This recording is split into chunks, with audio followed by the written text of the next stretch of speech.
ओ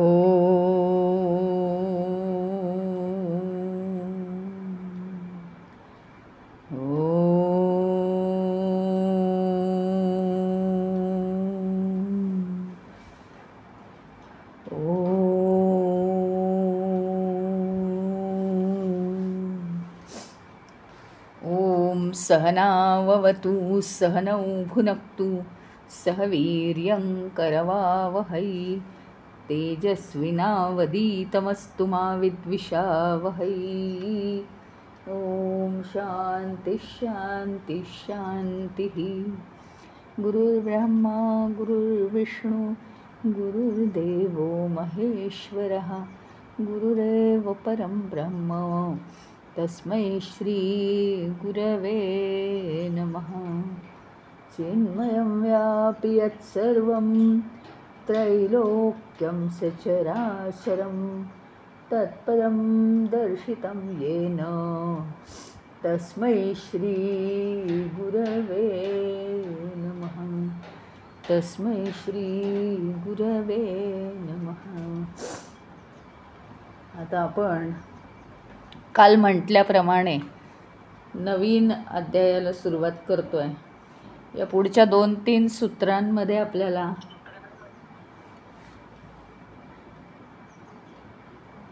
माया कोण तरून जातो हा विषय आहे आणि भक्तीचे साधन मार्ग मग काय आहेत, भक्ती करण्यासाठी कोणकोणती साधन आहेत, कोणकोणत्या मार्गांनी गेलं पाहिजे आणि माया तरून जाणं इतकं सोपं नाही, पण कोण तरून जातो, कसा असला पाहिजे तो मनुष्य, याच्यासाठी ही 2-3 सूत्र आता आपल्याला सांगतायत।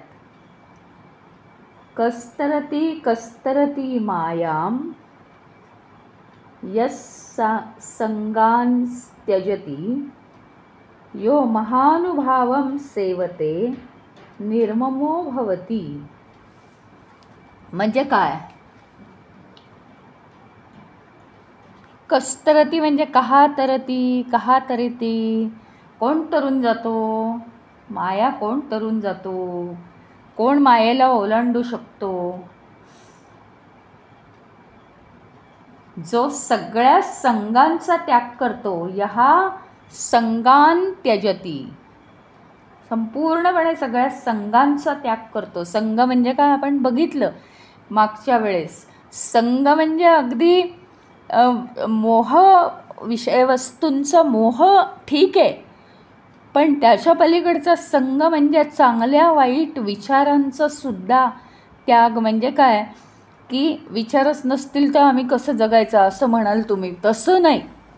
आवश्यक विचार आला की त्याची कृती झाली आणि बाकी जे इतर ढोबळ विचार आहेत त्या सगळ्या विचारांचा, मग त्याच्यात चांगले वाईट द्वेषाचे आपुलकीचे सगळेच विचार असतात ना, ते विचार आले की बंधनं पडतात। मग माया शेवटी कोण तरून जातो? जो या विचार बंधनांमध्ये पडत नाही, म्हणजे अगदी थोड्या वेळापूर्वी झालेली गोष्टसुद्धा जो विसरतो, भूतकाळ विसरतो, तोच माया तरून जाऊ शकतो। म्हणजे संगाचा त्याग। संग म्हणजे काय? मनाला आलेला विचार, हा विचारच आपलं संगत सोबत करतो। यहा महानुभावः सेवते, आणि जो महात्म्यांची, महान लोकांची जो सेवा करतो, निर्ममः भवति, आणि अहम आणि मम भावना ज्या आहेत, अहंकाराच्या भावना, मी आणि माझं, या भावनांचा त्याच्याकडे नाश होतो, तोच मायेतून तरून जातो। चला काय काय सांगितलं ह्याच्यात मग? एक तर सगळ्या संगांचा तो त्याग करतो, कामापुरता विचार, बाकी उरलेला सगळा विचार भगवंताचा। दुसरी गोष्ट म्हणजे तो महान लोकांची, गुरु लोकांची, संत सज्जनांची सेवा करतो, आणि जो स्वतः निर्मम होतो, निर्मम, मी आणि माझं हे आयुष्यातनं सोडून देतो। म्हणजे काय? स्वार्थीपणाने जो वागत नाही, फक्त स्वतःचं आपलं जीवन कसं असतं, मी आणि माझं एवढंच जीवन असतं. या तीनही गोष्टी जो करतो तो माया सोडून माया तरतो किंवा माया ओलांडून पलीकडे जातो.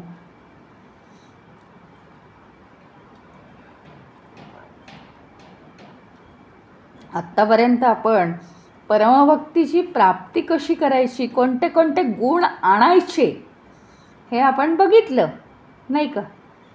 मोक्षापर्यंत आपण कसं जाऊ हे आपण सगळं पाहिलं. आता पुन्हा इथून आपल्याला माया कशी तरून जाणार, तीनच गोष्टी केल्या की माया तरून जाता येते. माया ओलांडून पलीकडे जाणं एवढं काही कठीण नाही आहे. मग हे कसं समाधान मिळवायचं, माया तरल्याशिवाय म्हणजे साध्या साध्या गोष्टी आपल्याला केल्या पाहिजेत. एकदम भक्तीला लागलं आणि भक्तीच झाली असं कसं होईल. त्या भक्तीमध्ये अडथळे काय येत आहेत, तर आपण काय केलं पाहिजे, भक्तीमध्ये अडथळे काय येत आहेत, कारण काय होतं आहे, आपण संग सोडत नाही कोणत्याही विषयांचा. सारखं मनामध्ये आपल्या काहीतरी डाचत राहतं, सारखं मनामध्ये आपल्या काहीतरी खवदव असते. त्याच्यामुळे आपलं जी भक्ती आहे त्याच्यात अडचणी निर्माण होतात. दुसरी गोष्ट म्हणजे महान लोकांची सेवा नाही, कारण आपल्याला काही आपण पाहिलं म्हणजे मागच्या सूत्रांमध्ये की भगवंताची कृपा आपल्याला काही संपादन करता येत नाही. आपण सर्वसामान्य माणसं आहोत ना, म्हणजे भगवंताची कृपा कशी काय संपादन करणार, तर त्यासाठी आपल्याला गुरु पाहिजे. मग गुरुची किंवा संत सज्जनांची सेवा जरी केली, सेवा म्हणजे काय, पाय चेपत बसायचं नाही, त्यांची सेवा म्हणजे त्यांच्या ज्ञानाचा प्रसार करायचा. ज्ञानाचा प्रसार म्हणजे काय, मला सगळं आलंच पाहिजे का त्यांच्याप्रमाणे बोलता, तसं नाही, तर त्यांचं ज्ञान मिळवण्यासाठी काही लोकांना त्या मार्गाला लावणं ही सुद्धा संत सज्जनांची सेवाच आहे. त्या ज्ञानाला लोकांना त्या मार्गी लावणं ही सुद्धा संत सज्जनांची सेवा आहे. तर या साध्या साध्या गोष्टी जरी आपण केल्या आणि अहंकारी भाव सोडून, स्वार्थी भाव सोडून थोडंसं काहीतरी येता आता समाजासाठी काहीतरी केलं, कुणाला येता आता थोडीशी काहीतरी मदत केली, हा भाव मनामध्ये आला, मदत करणं महत्त्वाचं नाही, ती मदत करताना तो भाव मनामध्ये आला, तर आपलं कल्याण होईल. तर आपण ही माया तरून जाऊ शकतो. माया म्हणजे नेमकं काय आहे, मी आणि माझं आणि माझ्या भोवती सगळं केंद्रित, हीच तर मुळी माया आहे. यामध्ये जीव अडकतो. माझ्या स्वतःपासून, माझ्या देहापासून, माझ्या मनापासून जर मी अलिप्त झालो तर त्याच्यात जीव अडकणारच नाही आपला. म्हणजे आपण अलिप्त राहू, म्हणजेच भगवंताकडे आपली दृष्टी वळेल.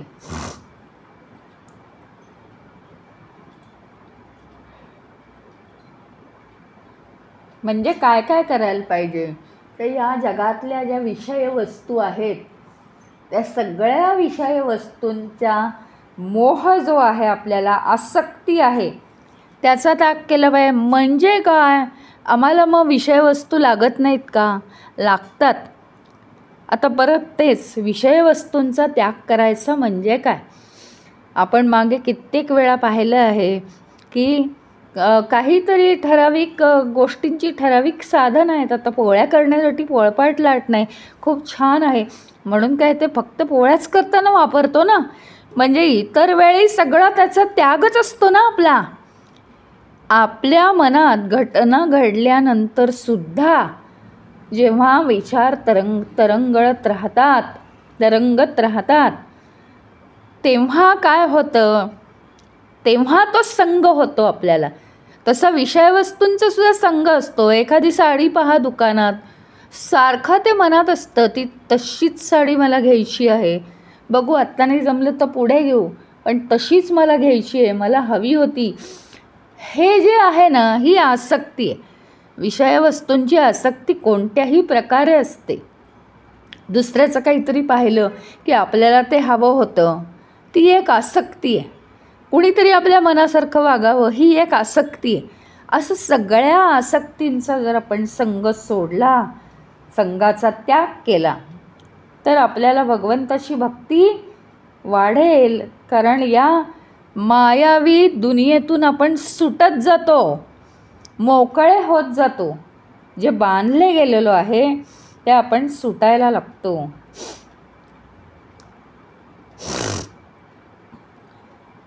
काय आहे माहिती का, आपण ना मायेला दोष देतो. मायेला दोष देतो म्हणजे काय की ही माया आहे, त्याच्यामुळे मग कशाला ठेवल्या तितक्या वस्तू माझ्या भोवती, मला मोह होतो ना, ही माया वाईट आहे असं आपण म्हणतो. तसं काही नाही आहे. तुम्हाला ते झाडाची गोष्ट माहिती आहे ना, एक माणूस झाडाला मिठी मारून बसतो आणि मग ओरडतो, हे झाड मला सोडत नाही आहे. दुसरा येतो तिथे, अरे तू झाडाला सोड, तू झाडाला बांधलेस. तशी गोष्ट आहे. माया मला काहीही करू शकत नाही. मी चैतन्य आहे आणि ती माया आहे. ती नेहमी माझ्यापेक्षा कमी शक्तीची आहे. पण तरीसुद्धा मला आसक्ती आहे म्हणून मी मायेला बांधून ठेवतो, मी मायेला गच्च पकडून ठेवतो. माया मला धरून ठेवत नाही. म्हणजे त्या मायेपासून आणि त्या वस्तूंच्या आसक्तीपासनं आपण सुटतो. म्हणजे काय, आपल्याला जर इच्छा झाली तर आपण त्याला सोडून देतो. आणि त्याला सोडलं की आपल्याला प्रचिती येईल की या जगात भगवंताशिवाय काहीही नाही.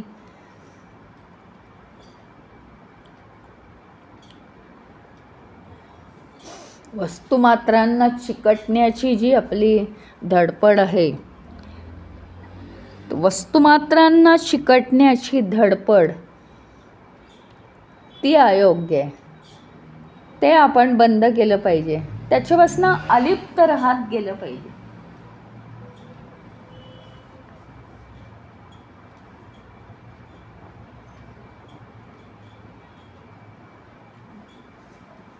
त्याच्यामुळे या मायेतला जो मोह आहे आपल्याला, त्यांनी होतं काय की आपण आहे ना, वासना कमी करायच्या ऐवजी, म्हणजे वासना कमी करण्यासाठीच आपण जन्माला आलेलो आहोत, त्या वासना आपण वाढवतोच आहे अजून. जगातल्या या वस्तू विषयांपासून जेव्हा आपली सुटका होते तेव्हा आपला प्रयत्न सुरू होतो भगवंताकडे जाण्याचा. आणि काय होतं माहिती का, ज्यावेळी आपली आसक्ती कमी होते वस्तूंविषयी, त्यावेळी आपली मानसिक आणि शारीरिक शक्तीसुद्धा वाढते. आपल्याला दिसेल आपली ताकद वाढते. आपली ताकद सगळी कशात अडकलेली आहे माहिती का, या विषय वस्तूंमध्ये ताकद अडकलेली आहे सगळी. त्याच्यात खूप एनर्जी आपली वाया जाते. त्याचा संग करायचा, ते मिळवायचं, त्याचं रक्षण करायचं वगैरे, हे चालू आहे आपलं.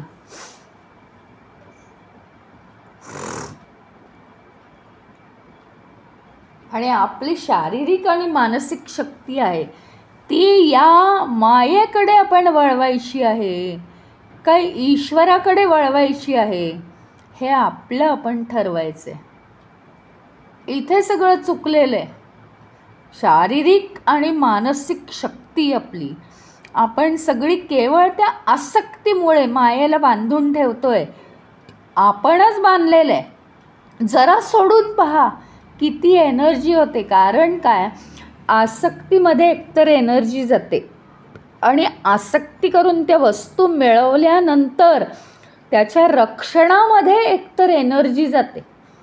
अगदी साधी गोष्ट घ्या, तुम्ही जर एखादी महाग सिल्कची साडी आणली तर ती सिल्कची साडी, मग त्याचा रंग जाऊ नये, ती नेसली, मग ती ड्राय क्लीन केली, मग ती व्यवस्थित ठेवली. अरे व्यवस्थित नाही ठेवली म्हणून त्याला तडा गेल्या, चिरा गेल्या, अरे हे झालं ते झालं. आपण संरक्षण नाही करू शकलो त्याचं. म्हणजे जितकं तुम्ही जास्तीत जास्त आसक्ती कराल वस्तू वापरायला हरकत नाही. ज्या वस्तूंची गरज आहे त्या सगळ्या वस्तू घरामध्ये असतात की नाही? झोपायला गादी लागते, असते की नाही?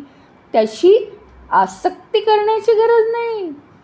या दुनियेमध्ये आल्यानंतर आपण आपल्या वासना कमी करण्यासाठी आलो आहे.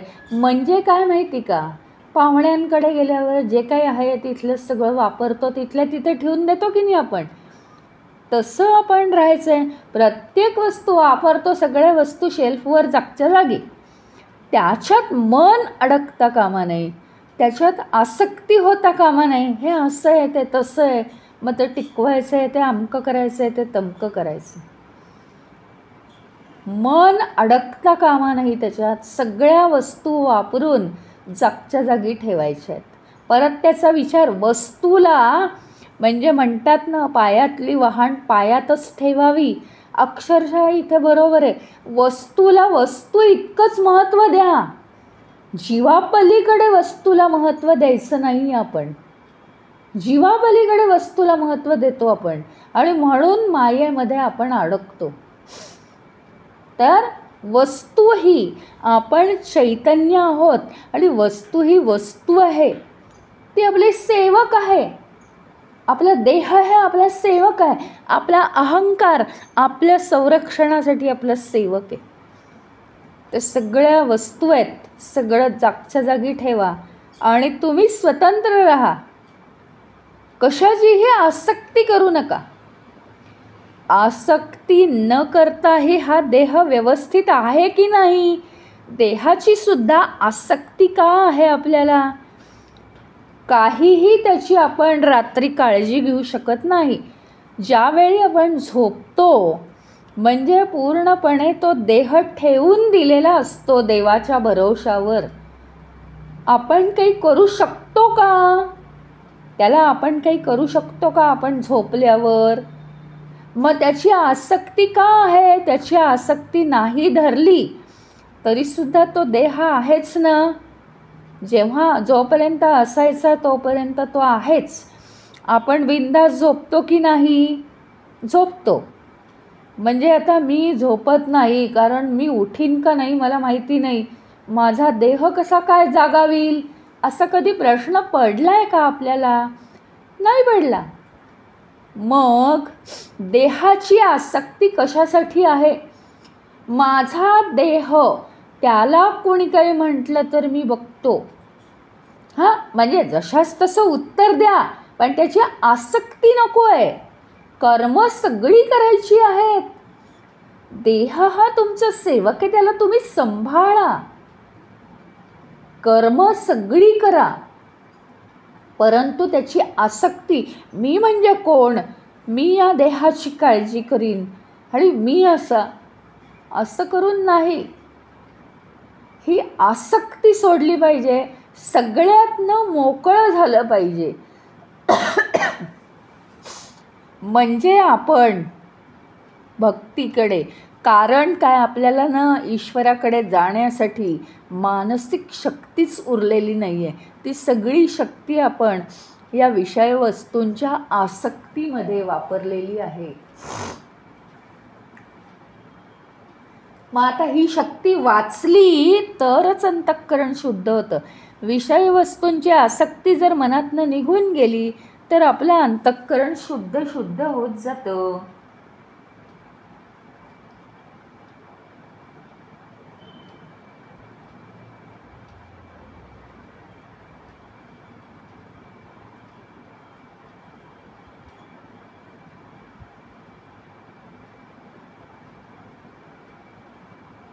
आणि शेवटी काय आहे माहिती का, दुनियेमध्ये आता हे मगाच्या मागच्या प्रकरणामधले असलेल्या सूत्रात सांगितलं आहे की दुष्टांचा संग टाळावा.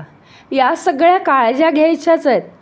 म्हणजे या प्रकरणात जे, या सूत्रामध्ये जे 3 गोष्टी आलेल्या आहेत की विषय वस्तूंचं संग टाळावा, आणि दुसरी गोष्ट आली आहे की संत सज्जनांचं सेवा करावी. हां, म्हणजेच त्यांच्या ह्याच्यामध्ये आपण, अस्तित्वामध्ये आपण राहावं, आपला काळ काढावा त्यांच्याबरोबर राहून, म्हणजे ईश्वराविषयीचे विचार येतील. तर विषय वस्तूंची आसक्ती कशी मोडायची ही आपण बघितली. सगळ्या वस्तू वापरायच्या आहेत, जागच्या जागी ठेवून परत त्याच्याबद्दल विचार करायचा नाही आहे. सगळा विचार करण्याचा वेळ हा ईश्वराबद्दल विचार करण्याला द्यायचा आहे. आता दुसरी गोष्ट जी सांगितली आहे की संत सज्जनांची सेवा करावी, त्याचा मूळ उद्देश हाच आहे की आपला वेळ दुष्टांच्या संगतीत जाऊ नये. आपण रिकामं बसलो की कोणीही येतं, आपल्याशी काही संबंध ठेवतं, आपल्याशी काही बोलतं, पुढे व्यवहार चालू होतात आणि अशा दुष्ट माणसांचं संग आपल्याबरोबर राहू नये. म्हणजे दिवसभरातला जो वेळ आहे किंवा जीवनातला जो वेळ आहे तो सगळा वेळ दुष्ट माणसांच्या संगतीत जराही न जाता तो संत सज्जनांच्या संगतीत जाऊन अंतःकरण शुद्ध झालेलं असतं, त्याला वळण लागावं आणि ईश्वर भक्तीकडे आपण वाटचाल करावी. म्हणून संत सज्जनांची भक्ती इथे सांगितलेली आहे. सद्गुरूची सेवा करणं म्हणजे काय? सेवा करणं म्हणजे सगळ्यात मोठी सेवा काय आहे? त्यांच्या ज्ञानाचा प्रसार करायचाच. तो प्रसार कसा करायचा हे मी आत्ताच मगाशी सांगितलं की त्यांचं बोललेलं ज्ञान हे काय मला आलंच पाहिजे असं नाही आहे ना. ते सगळं ज्ञान काय मला आलंच पाहिजे असं नाही आहे. ज्ञानाचा प्रसार म्हणजे काय? त्यांची पुस्तकं लोकांना द्यायची, कुणाला कधी गिफ्ट, कुणाला कधी विकत, त्यांचं हे करायचं की असं असं इथे इथे आहे तर तुम्ही या, लोकांना आमंत्रित करायचं, ही सेवाच आहे. आता ह्या सेवे व्यतिरिक्त सगळ्यात महत्त्वाची गुरुची सेवा म्हणजे काय माहिती आहे का? गुरुने दिलेलं अत्यंत सूक्ष्म जे ज्ञान आहे ते ज्ञान जसंच्या तसं अत्यंत सूक्ष्म रीतीने आत्मसात करणं, गुरुशी एकरूप होऊन. का? तर परमेश्वर ज्या गुरुला भेटलेला आहे तोच परमेश्वर आपल्याला भेटणार आहे. ही सगळ्यात परमोच्च सेवा आहे गुरुची. आणि गुरुला हे हवं असतं, गुरुला दुसरं काही वायफळ बडबड नको असते. तुम्ही काय केलं, तुम्ही काय नाही केलं याच्याशी गुरुला काहीही देणं घेणं नसतं. फक्त एकच एक उद्दिष्ट असतं, या शिष्यानी माझ्यासारखं बनावं आणि ईश्वराला प्राप्त करून घ्यावं. हे जे गुरुच्या मनातली इच्छा आहे ती जशीच्या तशी शिष्यानी अतिसूक्ष्म रीतीने ज्ञान ग्रहण करून ती गुरुची इच्छा जर पूर्ण केली तर गुरुकृपा आपल्यावर होते आणि ईश्वर प्राप्ती आपल्याला होते.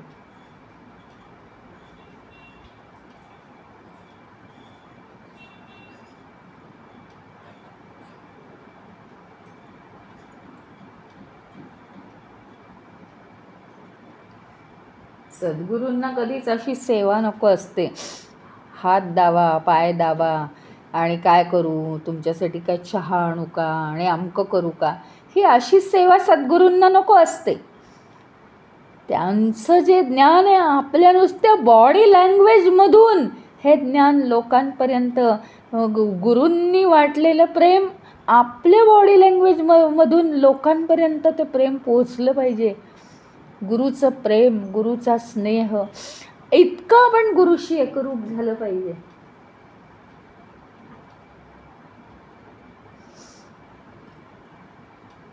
आणि एकदा विषय वस्तूंचा त्याग केला मनाने, सगळं मनातनं हे आसक्ती काढून टाकली. हे बघा, देह आहे तोपर्यंत विषय वस्तू वापरणारच ना. खूप लांब कुठेतरी असेल, तुमच्या घरी गाडी आहे तर तुम्ही गाडी नेणार नाही का? म्हणजे काय विषय वस्तूंचा असा त्याग नाही करणार आहे. मनातून अतिशय श्रीमंत मनुष्य असलं तरी मनातून सगळ्याचा त्याग होऊ शकतो आणि तो गुरुचरणाशी बसू शकतो जाऊन. त्यामुळे संग त्याग ह्याचा अर्थ खूप वेगळा आहे. सगळं मनातून काढून टाकलं की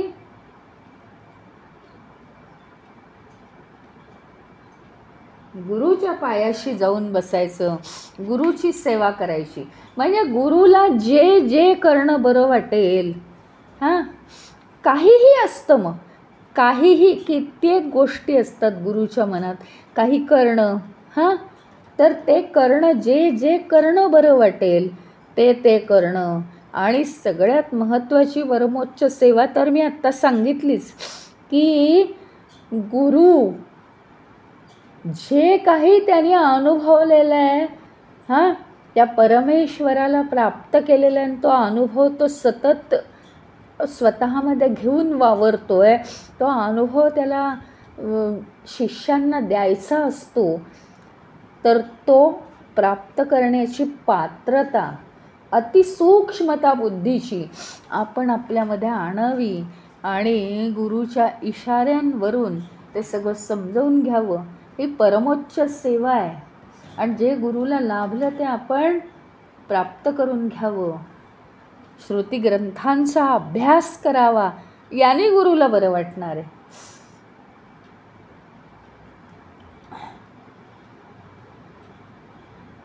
आणि मग या ग्रंथांमधनं जेव्हा मनन चिंतन सतत होत राहील, त्यातून आपलं मन शुद्ध होईल, अहम मम भाव नाहीसा होईल त्यातनं.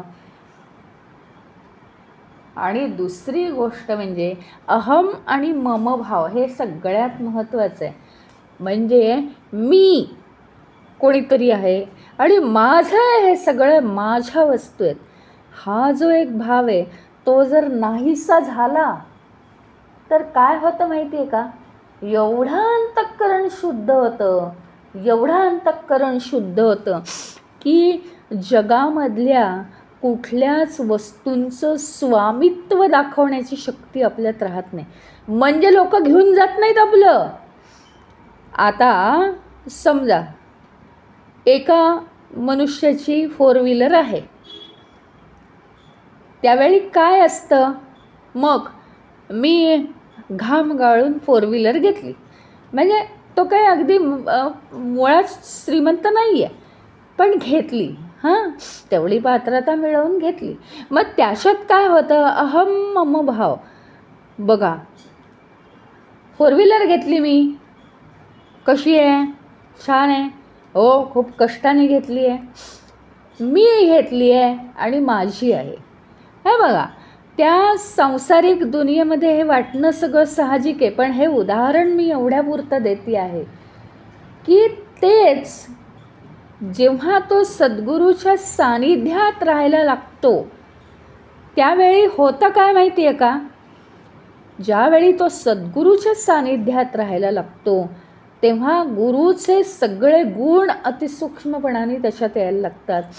आणि समोर जरी गाडी असेल आपली आणि कोणी जरी विचारलं, हो तुमची वाटतं, छान आहे, हां, त्याला त्याच्यात काहीच नाही वाटत, हो गाडी आहे, बस माझी आहे हा भाव निघून जातो. आता त्याचा जर माझी आहे हा भाव निघून गेला तर काय लोक पळवून नेतात का? नाही. तो काय वेड्यासारखं काय चावी देऊन टाकतो का गाडीची? नाही. म्हणजे सगळ्या वस्तू या आपल्याच राहतात, सगळी माणसं ही आपलीच राहतात. आपल्याला काय असतं, जर हे स्वामित्व मी दाखवलं नाही, मला अशी सवय आहे, मला असे संस्कार आहेत, मी असा आहे, मी तसा आहे, माझी ही साडी आहे, माझं हे फ्रीज आहे, आमचं असं असतं, आमचं तसं असतं. आपण हे जे आपलं स्वामित्व आहे सगळ्यावरती, तर आपल्याला काय वाटतं माहिती का, चुकीने असं वाटतं, आपल्याला ते कळतही नाही की हे स्वामित्व जर नाही दाखवलं तर माझं कोणीतरी काढून घेईल, हे जे माझं आहे ना ते कोणीतरी काढून घेईल असं आपल्याला वाटतं. आणि ते कोणीही काढून घेऊ शकत नाही, कुणाचंच कोणीही काहीच काढून घेऊ शकत नाही. त्याच्यामुळे आपण सगळ्यावर स्वामित्व दाखवतो, पण स्वामित्व दाखवल्यावर अहम मम भाव इतका वाढतो आपला की त्या भावामुळे आपलं सगळं नुकसान होतं. नुकसान याचा अर्थ आपण बंधनात पडतो. जितकं जितकं सगळं माझं आहे तितक्या मी गाठी बांधून ठेवले आहेत त्याच्याशी, हे माझं, ते माझं, ते माझं, ते माझं, अशी सगळी बंधनं करून टाकली. सगळ्या बंधनांच्या आत मी अडकून गेलो आहे. तर काय होणार आहे माहिती का, ते जे तुमचं आहे ते सगळं तुमच्याजवळ राहणार आहे, कोणी काही पळवून नेत नाही. पण तो जो स्वामित्व भाव आहे, गुरुच्या सानिध्यात राहून राहून राहून स्वामित्व भाव निघून जातो. स्वामित्व भाव म्हणजे हे माझं आहे, हे उचलून ठेवा, ते जपून ठेवा. नाही, ते नाही जरी जपून ठेवलं, ठेवतो आपण व्यवस्थित, आपण काय रस्त्यावर फेकत नाही, पण तरीसुद्धा त्याच्याबद्दल आपलेपणा, माझं माझं माझं आणि मला ते राखायचं आहे, मला त्याचं संरक्षण करायचं आहे, हे राहत नाही आपल्याला. हे आपल्याला राहत नाही.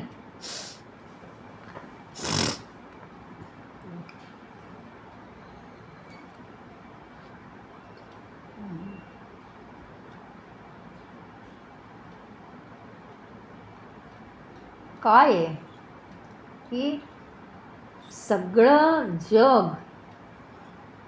जरी आपलं झालं तरी आपल्याला ते काय आपल्या जवळ ठेवा, त्याचं रक्षण करा, याचं सगळे आपल्या मनामध्ये विक्षेप निर्माण होतात, दुःख निर्माण होतं. काही हरवलं, काही तुटलं तर त्याचं दुःख निर्माण होतं. त्याची चिंता वाटायला लागते. म्हणजे काय, किती सांभाळायचं आपण त्याला. त्याच्यापेक्षा ते आपण कशा घरातल्या वस्तू सगळ्या वापरतो आणि त्या घरातच असतात. आपण कुठेतरी 6-6 महिने परदेशात सुद्धा लोक जातात, तरी घरातल्या वस्तू घरातच राहतात ना. मग त्याच्याबद्दल आसक्ती बाळगतो का आपण? पण आपण अनेक वस्तूंची आसक्ती बाळगतोच ना. त्यामुळे त्या विचारांच्या सुद्धा आसक्तीत आपण अडकतो. अशा रीतीने आसक्तीतून एकतर सुटलं पाहिजे, अहम मम भाव कमी झाला पाहिजे आणि गुरुची सेवा केली पाहिजे, संत संजनांच्या संगतीत राहिलं पाहिजे.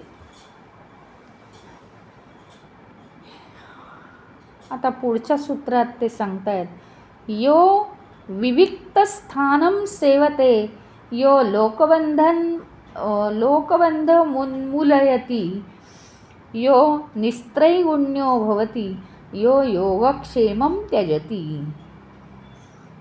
विविक्त स्थाने सेवते. विविक्त स्थान म्हणजे काय, जिथे कोणीही नाही, निर्मनुष्य स्थान. निर्मनुष्य स्थान, एकांतवास सेवन करतो. आता इथं सुद्धा आपला गैरसमज होण्याची शक्यता आहे. एकांतवास म्हणजे काय, की एकांतात जायचं, वनात जायचं, ते दिवस संपले.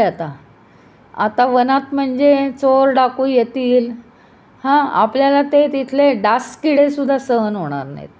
पूर्वीचे लोक वेगळे होते.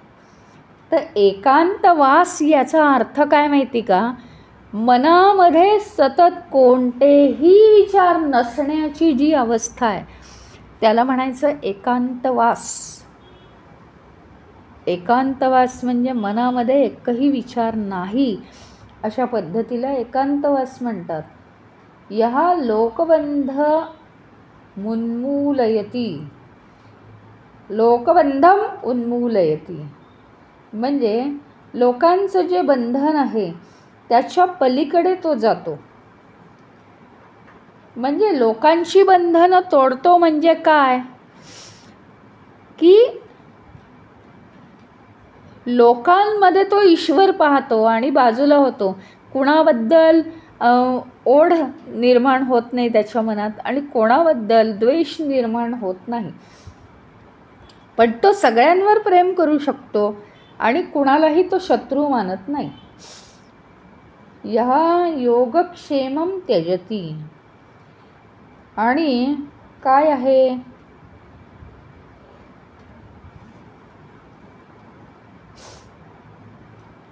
निस्त्रैगुण्यो भवति म्हणजे तीन जे गुण आहेत सत्व रजतम. मग आपण काय म्हणतो, हो सत्वगुणात राहिलं पाहिजे, आपण चांगले चांगले विचार केले पाहिजेत. त्याच्या दृष्टीने काही नाही. चांगले विचार नाही, वाईट विचार नाही. प्रत्येक गोष्टीचं जेवढ्यापुरता तेवढा विचार, काय करायला पाहिजे काय नाही करायला पाहिजे सोडून दिलं. बाकी सगळा पूर्ण विषय काय आहे, भगवंताची आराधना, एवढाच विषय आहे ज्याच्या मनामध्ये. तो गुणातीत होतो. म्हणजे फार अगदी खळखळून या विषयवस्तूंचा त्याला आनंद होत नाही आणि फार अगदी त्याला कुठली गोष्ट नाश पावली म्हणून दुःखही होत नाही. आणि योगक्षेमाचा त्याग करणं म्हणजे काय, की ते जसं चाललं असेल तसं चालू दे, त्याला काही फारसा फरक पडत नाही. उदरनिर्वाह, ते तुकारामाचं उदाहरण आहेच की, नाही का. धंदा जरी चांगला चालला नसला तरी लोकांना अन्नदान करायचा, धान्य द्यायचा. बायको म्हणायची की काय हे सगळ्यांना तुम्ही देता, आपल्याला खायला तरी आहे का. पण पूर्णपणे ईश्वरामध्ये तो रमलेला. आता हे टोकाचं उदाहरण झालं. मी तुम्हाला असं म्हणणार नाही की तुम्ही उपाशी राहून लोकांना द्या. तो तेवढा रमलाच होता ईश्वर भक्तीमध्ये. आपण तेवढं रमलेलो नाही आहे. उलटी गंगा नाही वाहू द्यायची. आपण रमलेलो असलो तर काहीतरी परिणाम होईल ना. तसं करायचं नाही आहे. आपण उपाशी राहून लोकांना द्यायचं. पण त्याला योगक्षेमाची काळजी नसते.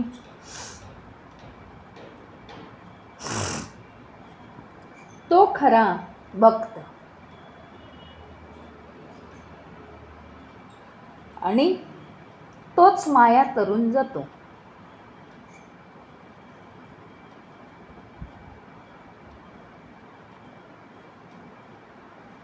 आणि त्याच्या मनामध्ये इतर जर कोणतेही विचार आले नाही, प्रक्षोभ निर्माण झाला नाही, विक्षेप निर्माण झाले नाही, सगळ्या कुठल्याही विचारांमुळे मन अशांत झालं नाही, तर एकांतवास झाला की नाही. कुठेही असू दे, मग एकांतवास झालाच. आणि परमेश्वराचा फक्त तो धावा करतोय चित्त एकाग्र करून.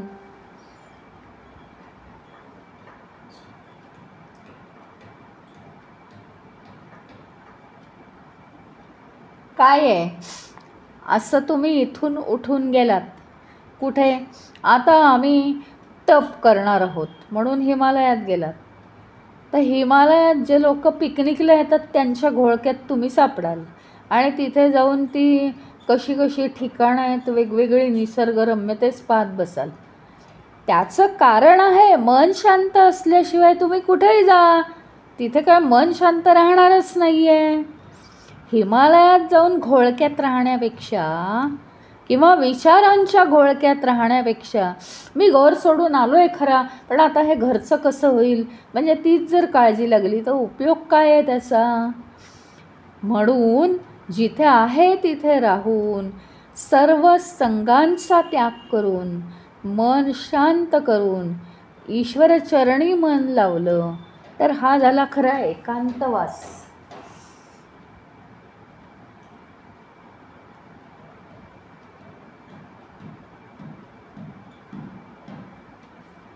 कुठे काही ते एखाद्या गुहेत किंवा पर्वताच्या शिखरावर असं काही एकांतवास नाही आहे. आपणच आपल्या मनाशी एकटं राहणं आणि एकटं राहून वाटेल ते विचार न करता परमेश्वराचाच विचार करणं सतत, हा एकांतवास आहे.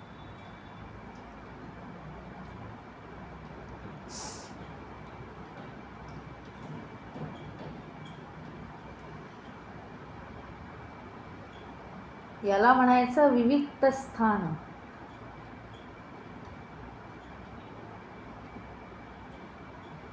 आणि आणखीन एक गोष्ट म्हणजे, आता लौकिक अर्थाने एकांतवास म्हणजे काय, तर आपण रोज निदान 10 मिनिटं तरी सगळं शांत झालं, रात्री झोपताना किंवा सकाळी उठल्या उठल्या 4 लोक उठायच्या आधी आपण जर परमेश्वराचं चिंतन केलं मनामध्ये, याला म्हणायचं एकांतवास. म्हणजे काय, घरातल्या माणसांची सुद्धा गोंधळ नाही, आणि अत्यंत शांतपणे आणि गुपितपणे आपलं ध्यान झालं पाहिजे.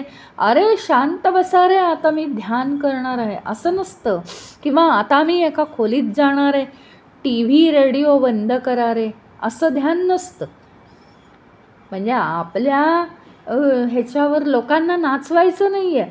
तर सगळे झोपल्यावर किंवा सहज जाऊ शकत असलो एखाद्या खोलीत शांत जागी तर, किंवा सगळे उठायच्या आधी कुठलीही हालचाल न करता बिछाण्यावरच डोळे मिटून बसलं आणि 10 मिनटं ईश्वराचं चिंतन केलं, तर तो एकांतवास नाही का झाला?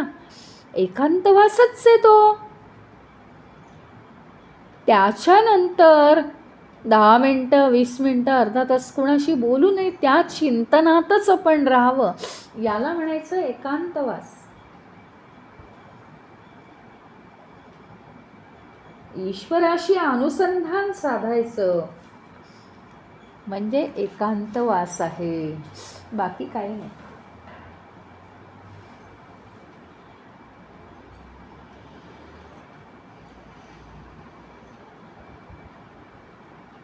नुसतं सकाळी पहाटे खूप लवकर उठायचं, हां, स्नान करायचं, भरा भरा भरा भरा फुलं वेचायला जायचं, मंदिरात जायचं, घंटा वाजवायची, नाही तर घरातली घंटा वाजवायची, असे सगळे प्रकार करायचे म्हणजे भक्ती झाली का? सांगा बरं. घंटा वाजवायची, काहीतरी देवाची स्तोत्र मोठ्या मोठ्याने पुटपुटायची, हां, हे काय आहे? हे काय आहे? हा शो आहे ना. काही त्यांनी आपण ईश्वराशी एकाग्र होत नाही. आपल्या अंतःकरणामध्ये ईश्वराचं अनुसंधान साधणं म्हणजे अजिबात खूप लवकर उठून स्नान करून, पूजा करून, फुलं वेचून, फुलं देवावर चढवून अजिबात गरज नाही आहे ह्या कशाची. तर शांतपणाने आपण ध्यान करणं याची मात्र आवश्यकता आहे. परमेश्वराशी अनुसंधान साधलं गेलं पाहिजे. धार्मिक आचारांची गरज नाही आहे.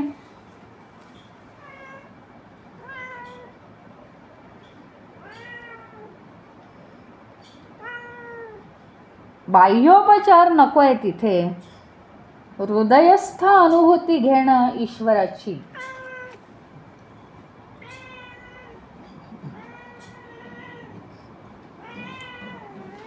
ईश्वराची हृदयस्थ अनुभूती घेणं हे सगळ्यात महत्त्वाचं आहे.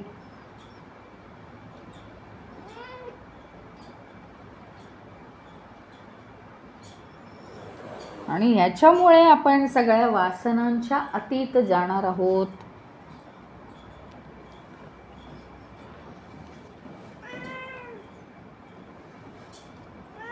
तर हे सूत्र, आता पुढचं सूत्र अत्यंत वेगळं सांगितलेलं आहे, ते आपण आता उद्याच्या भागात बघूया. आज इथे थांबू. ओम पूर्णमदः पूर्णमिदं पूर्णात् पूर्णमुदच्यते पूर्णस्य पूर्णमादाय पूर्णमेवावशिष्यते. ओम शांती शांती शांती. हरि ओम. श्री गुरुभ्यो नमः. हरि ओम.